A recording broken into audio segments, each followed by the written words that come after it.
A new highway connector could cut down congestion in a gridlocked area, but it's creating concern in some communities. We are digging into the plans this week and the pushback. Plus, housing help is at the heart of Columbus's new budget as more people struggle to find stable housing.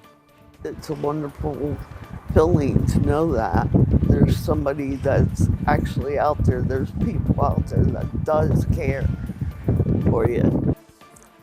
Why housing support is a top priority in the city of Columbus, with millions of dollars going to the Community Shelter Board. And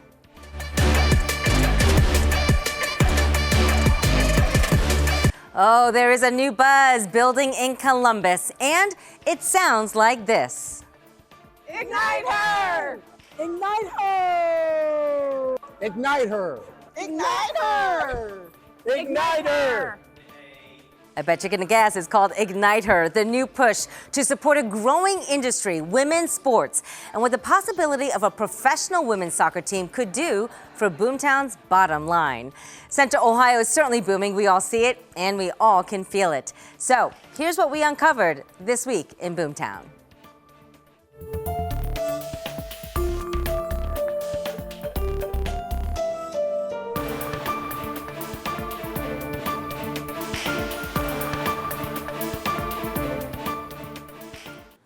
There's a new leader for this region's economic development. The Columbus Partnership this week named Jonas Peterson president of One Columbus. He comes to the Buckeye State from Michigan with a track record of landing billions of dollars in investments and bringing thousands of jobs to other fast-growing metros. Now, Peterson is bringing that competitive edge to Central Ohio as Boomtown looks to build on record-breaking growth. Columbus's momentum is not stopping there. This week, our city climbed to number 7 on Site Selection Magazine's list of the top 10 metros for economic development. That is up a spot from last year. This ranking comes after Central Ohio landed 39 new projects last year, which brought in $5 billion to the local economy, not to mention 7,000 jobs. Big booming here. Thanks so much for joining us for This Week in Boomtown. I'm Angela Ann. We also saw a huge week when it comes to women's sports. More on that growing industry in just a moment.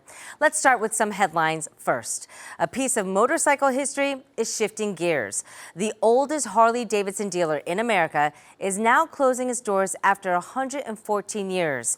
Farrow Harley-Davidson in Sunbury made that announcement on social media this week, saying it has been bought by the Shipper family. Now, they plan to consolidate Columbus operations to the Scarborough Boulevard, which is off Bryce Road near I-70. Brewdog in Central Ohio could soon be under new ownership. Tilray Brands just bought the brewery's assets for $42 million, and that includes its UK operations. Well, now it is negotiating to buy operations here in the U.S.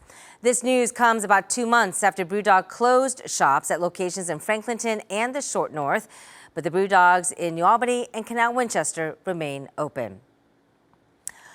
Dublin Methodist broke ground this week on a new patient tower. This will more than double the number of patient beds, bringing the total to 188. These upgrades will also boost critical care to keep up with a community that is growing fast in Delaware County and beyond.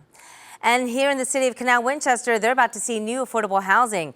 These are photos of the groundbreaking this week at Green Oaks right along Gender Road. It's a new 4-story community that includes 120 assisted living units. And once it opens next year in March, Green Oaks says it will offer pricing for seniors across a range of income levels, including those on Medicaid. There will be 120 seniors that are living, grandma, gramps, mom, dad, whoever it is, and they're going to be living in a comfortable place, and they're going to be living with dignity.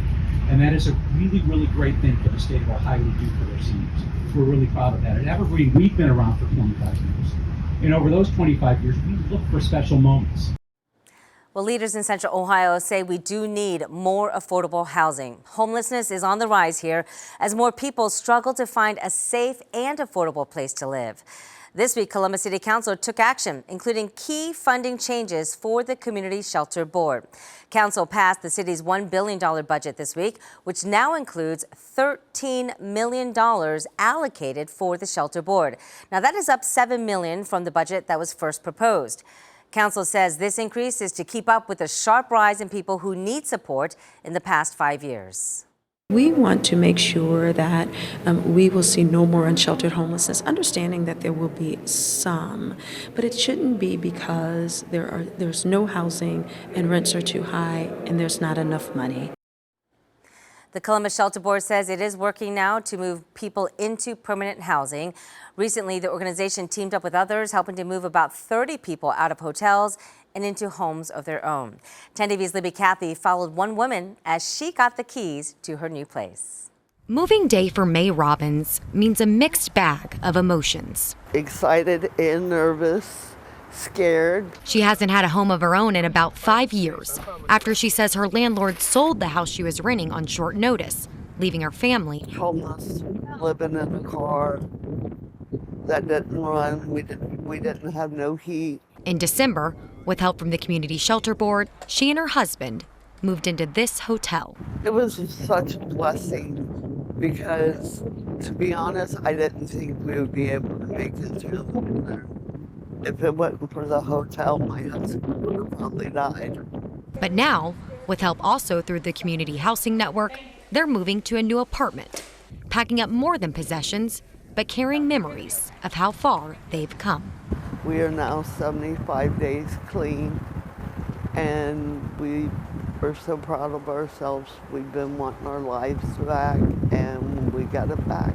This program is designed to move people from the streets into permanent secure housing and keep that pipeline going. The money will end March 31st because that is when the winter funds end for the year.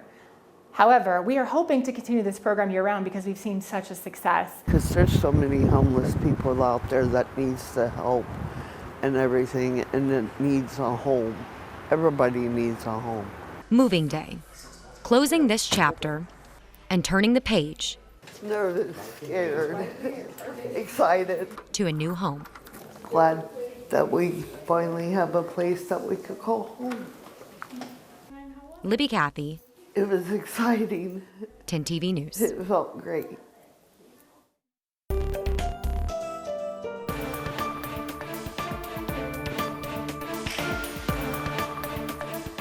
Well, look at this, a long-awaited ribbon cutting in Union County this week that is expected to bring in tens of thousands of dollars in revenue. The Airport Authority recently opened a 15-unit T hangar, and they say it's all leased out. This is the first new construction for the airport since 2009. Airport leaders in Union County say the new hangar will generate $65,000 a year and is, quote, strengthening a community asset that supports local pilots, aviation businesses, and the economic vitality of our region. Also this week, CODA kicked off a study to expand transportation on West Broad Street. So take a look at some of these renderings right here. The plan here really focuses on walkable, look at that, bikeable, and even development with shops and restaurants all within a 10-minute walk of a CODA bus stop. We spoke with William Murdoch with the Mid-Ohio Regional Planning Commission about this back in September. And he says the city's new transportation project all have a simple goal: make it easier than ever for everyone to get around Central Ohio as we grow. There's nothing more frustrating when you're walking down a sidewalk after getting off the bus or taking your kid on a bike ride when you hit the end of the trail or the sidewalk. Link Us and these investments over the next few years will start to fill those gaps. CODA also expects to break ground on West Broad Street project this spring for the city's first bus rapid transit line. It is one of 3 lines that CODA says will offer the speed of light rail, but the flexibility of a bus. All of these projects are part of Link Us. It's a mobility plan that was funded by a sales tax increase voters passed in 2024. Now, there are major transportation projects happening all over Central Ohio as the region prepares for more drivers to really hit the road in the next 20 years. This week, we're getting a clear picture of plans that could reshape one of our fastest growing areas. We're talking about the proposed highway connector for I-71 and US 23. So ODOT is now studying the connector, so this isn't quite a done deal yet. But ODOT narrowed down a long list of options to just a handful of routes. You can see all 5 are north of the village of Ashley, which sits right between Delaware and Cardington. So here is why this is needed. Officials say US 23 through Delaware County is already 30% over capacity. So that area very busy. And lawmakers asked ODOT to do study options to help ease that congestion and improve safety.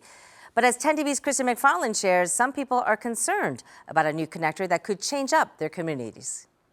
The Ohio Department of Transportation says they've been asked to determine if it's feasible and if so, where a highway could be built to connect the two routes. ODOT is taking a close look at this area, stretching from Delaware County through Marion and Morrow. This growing region is where some lawmakers want to see a road built connecting I-71 and US 23. The study is in its first phase, but ODOT says there's a long road ahead. We're a long way away from the question being asked, should we build it, or how would it be funded, or where, those kinds of things. Morrow County Sheriff John Hinton says the proposal is creating concerns in his community. You're going to have family farms that, if this goes through, that's just going to be disrupted. Houses, people's going to be put out. And I understand it's just a study at this point, but it's still concerning. There are 3 scheduled public meetings in the coming weeks, and ODOT's Matt Bruning says they want to hear directly from neighbors. Yeah, you're looking at a lot of different factors, even when you're trying to put a line on a map for any kind of a project. You're looking at community impacts, environmental impacts, cultural impacts. The deadline for ODOT to present their findings to the General Assembly is October 1st. Reporting in Columbus, Kristen McFarland, 10 TV News.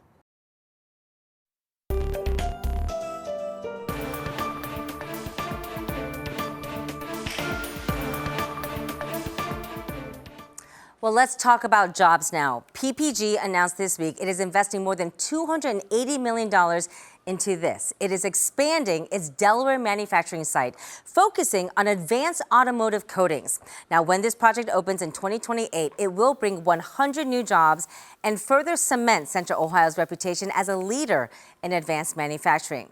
Now, this is not just manufacturing putting Central Ohio on the map. The region is also quickly becoming a hub for aerospace innovation.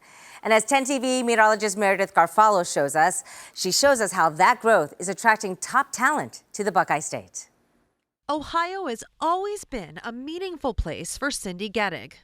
So my mom and dad both grew up in the Ohio area, and we would spend summers coming to Ohio to see grandparents, aunts, and uncles. But her life took her across the country to Colorado and Texas for years before the perfect opportunity brought her back to the Buckeye State. The opportunities for industries in Ohio is fantastic. You can find wonderful careers, but also you do have this balance of a great Midwestern life, of being able to get out into the parks, and you don't have the same crowds that you would in larger cities. Gettig is not alone. She is one of numerous professionals that came to Ohio for nearly 5,000 aerospace jobs available, as 2025 was a significant year for growth with companies in the aerospace and defense industries.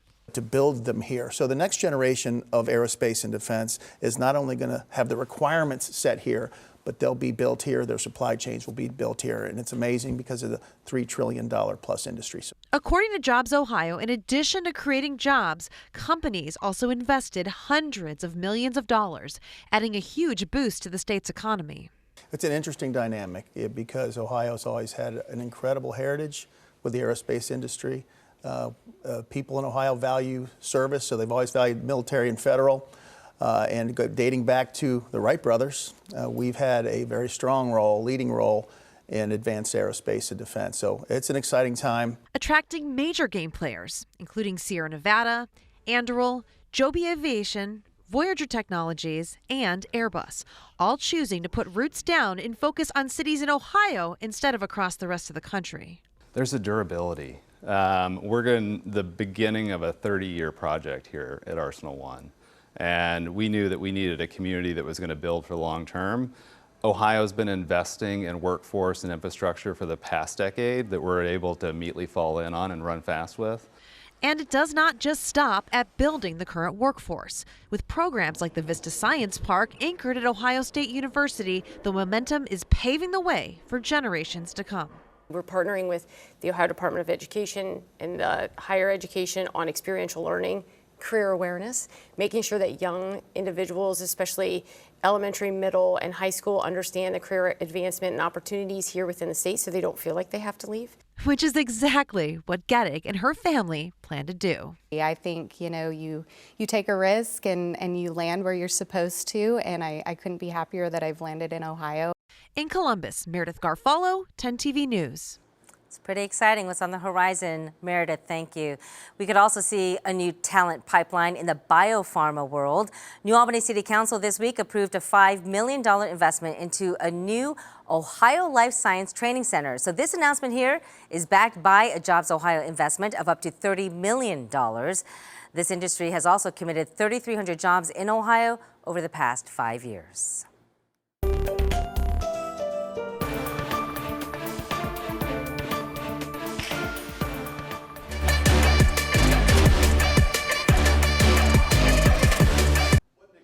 Well, Columbus leaders came together this week at Scott's Miracle Grow Field, announcing a new campaign called Ignite Her.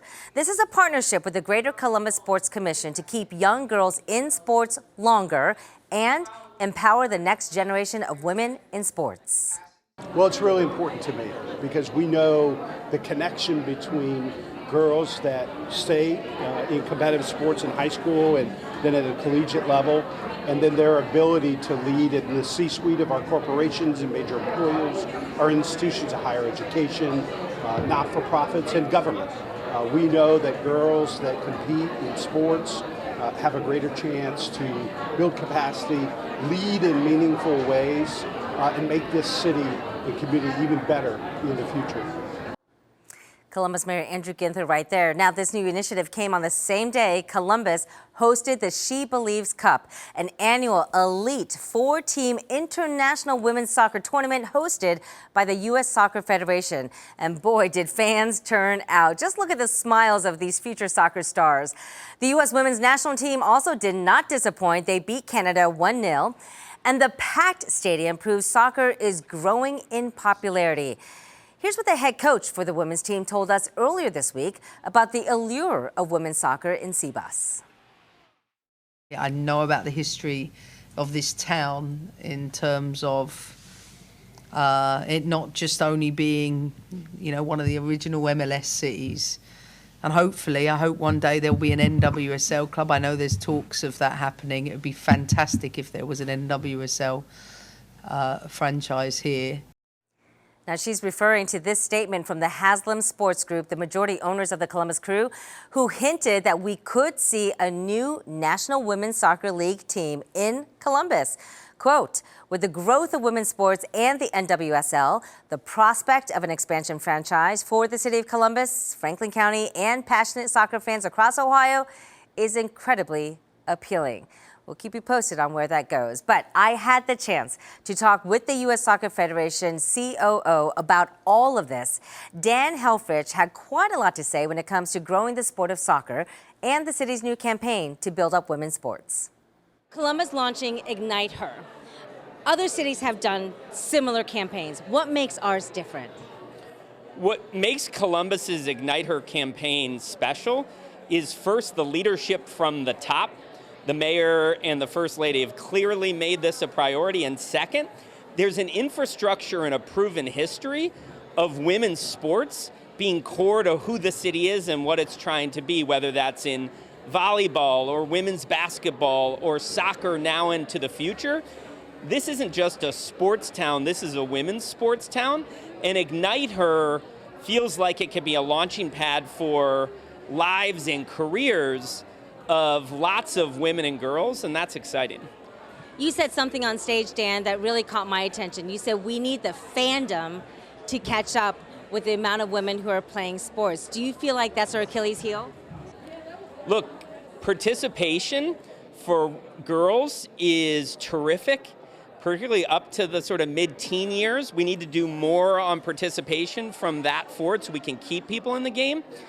But we also need to turn all those folks into fans, because fans create the economic cycle for the sport. They drive investment from sponsors and corporations.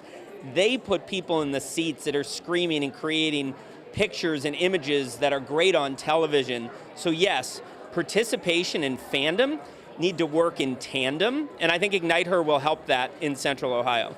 All the buzz right now, Dan. National Women's Soccer League creating a new team here in Columbus. Is it a go? Look, it's great for the sport of soccer in our country to see the women's professional game growing at the rate that it is. And when great sports towns like Columbus declare their interest in bringing a franchise to this city, that's great for the sport, it's great for the league, and it's great for this town. Hear, hear. Well, this week we are learning more about women's sports from two women who have truly lived it. You might not know this, but 10 TV's Kristen McFarland was a professional soccer player before she ever stepped into the newsroom. Look at that kick. Well, now she is talking with 10 TV sports anchor Nicole Sharon about why soccer is quickly becoming big business in Central Ohio. Well, thanks a lot, Angela. Like she said, joined now by Kristen McFarland. My name is Nicole Sharon, and Kristen, you and I have both played a lot of sports growing up, whether it's soccer, volleyball, softball, basketball. I feel like sports really taught us on and off the field experiences. But for those of you who don't know, before Kristen got to 10 TV, she was a professional soccer player. So Kristen, just talk about that experience and what you learned from that and what it would mean for professional soccer to come to Columbus. Definitely. Well, first of all, I love Columbus, and starting my career here, as a 4-year-old kicking around the soccer ball and then going to Florida State, winning a national championship, playing professionally. I mean, we need more girls in sports, and I think that is so big. I mean, you can talk about it, I can talk about it. We've learned so much from sports, how it's shaped us to who we are, and the skills you learn and the competitiveness. So phenomenal opportunity to have an NWSL team here, be the 18th franchise, which is incredible. We've seen the game grow. You were just at the She Believes Cup game here, and can you talk about that excitement? Yeah, so when I was there, it was just a few days ago, the U.S. Women's National Team was here in the She Believes Cup. It's the second time in 3 years that the Cup has been in Columbus. So many fans showed up. Red, white, and blue absolutely took over Columbus, and not only is it great for the sport, there were so many young girls there who play soccer, who look up to those athletes, but it brings tourism. It brings new people to the city. It brings business. I mean, the amount of business that I'm sure restaurants and all did during that weekend that the national teams were here. I mean, it wasn't just the U.S., it was Canada, Colombia, Argentina, and the United States. So it's bringing soccer fans from all over the world, which I think is really awesome. But I don't know, I just feel like this is such an opportunity for Columbus, and we've seen with women's basketball, the Buckeyes. Yes, Columbus is a sports city. Right. People love the Crew. People love the Blue Jackets. But I think you have such an interesting perspective because you played not only college at Florida State, also she won a national title, had to throw that in there. Go Noles. Yeah, exactly.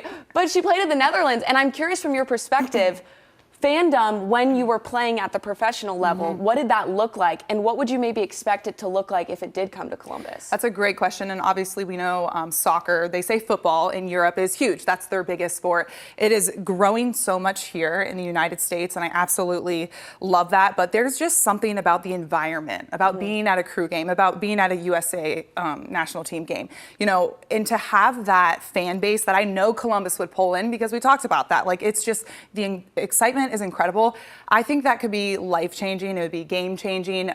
Just to be in that atmosphere is something that, I thrived off of. I love to be in those environments. And I think those kind of environments helped shape who I am. So it would be just incredible to have that here. And, I know so many girls who want to have something to look up to and want to have role models to look up to and want to have goals to reach. And if we had a team here in Columbus, I'm saying maybe I would have played, I would have played one more year if we had an NWSL team here. And, you might see me trying out again. Just kidding. But I've definitely thought about it.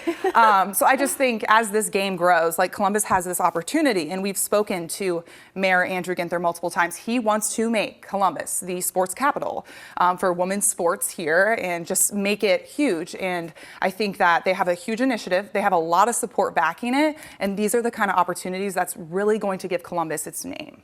That's a huge reason why I took a job in Columbus is because it's a huge sports city, not only Buckeye football, of course, Crew, Blue Jackets, you've got the Fury, you've got all these sports that it's booming the city. It literally is because throughout the entire year, football may be over. Well, don't worry. We've got Buckeye basketball and Blue Jackets where we're talking right now. Both teams are pushing to play in the NCAA tournament. The Blue Jackets are pushing for the playoffs. So add women's professional soccer on top of that, I think some people may question, what would that fandom look like? I'm not concerned about that not at all because people love women's sports. Yeah. You see it. I mean, people love Fury games. Right. People don't necessarily talk about Fury games as much, but people show up, love being a fan of that. I think what's cool about Columbus is that each sport in this city has almost a different fan base, and they overlap, but they're each unique. And so I really saw that at the She Believes Cup because so many young girls, so many women. That's the best part. Exactly. It's the young girls. And that's the best part. Like, I remember growing up, I would go, I was a big softball player, so I'd go to softball games. I'd go watch college softball games with my dad. That's what I saw at the She Believes Cup. Little girls with their dads, with their moms, looking up to these athletes. So I think it'd be pretty awesome.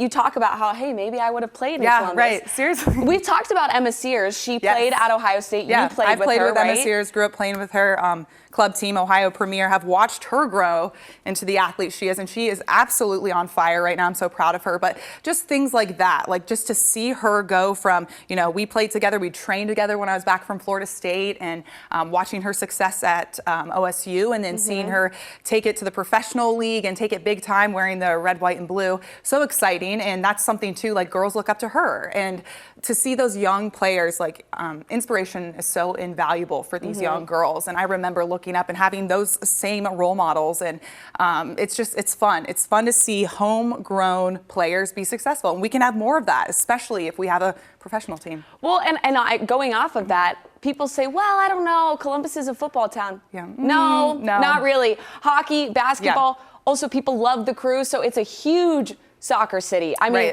I really do hope maybe down the line this does happen because I think it'd be awesome. And like you said, I think it would keep really great, whether it's Buckeye athletes or Columbus-based athletes like an Emma Sears, potentially in her home city, because if there's a pro team, I mean, she would love to be a part of that team. So I just think all in all, it would be really awesome. Maybe we can get Kristen back out on the maybe field. We'll see. We'll see. I don't know. I haven't ran up and down that field in a long time.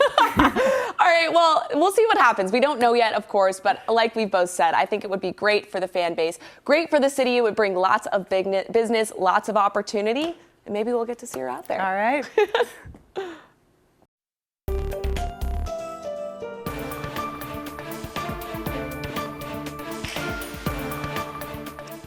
You run that field, Kristen, and I will cheer you on. All right, we wrap up this week at the Greater Columbus Convention Center, home of the Arnold Sports Festival. It is one of the biggest multi-sport events in the world, drawing massive crowds. We're talking 100,000 people strong into downtown Columbus. And look at that, that's pretty strong right there. We spoke with a father who says he brought his kids to Columbus all the way from South Georgia, and he says they go to competitions across the U.S. But the Arnold? This is a lot larger than any of the other events. Facilities are wonderful.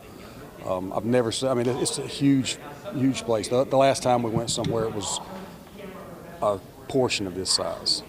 This is something spectacular. Spectacular indeed. Bigger, better, and totally unforgettable. That, of course, is the Arnold. Well, if you have questions related to Central Ohio's rapid growth, we would love to hear from you. Just text us 614-460-3345. And if you're watching us on YouTube, be sure to like and subscribe. You can always drop your question right there in the comment section as well. We so appreciate you for watching This Week in Boomtown. I'm Angela Ann. We'll see you again next week.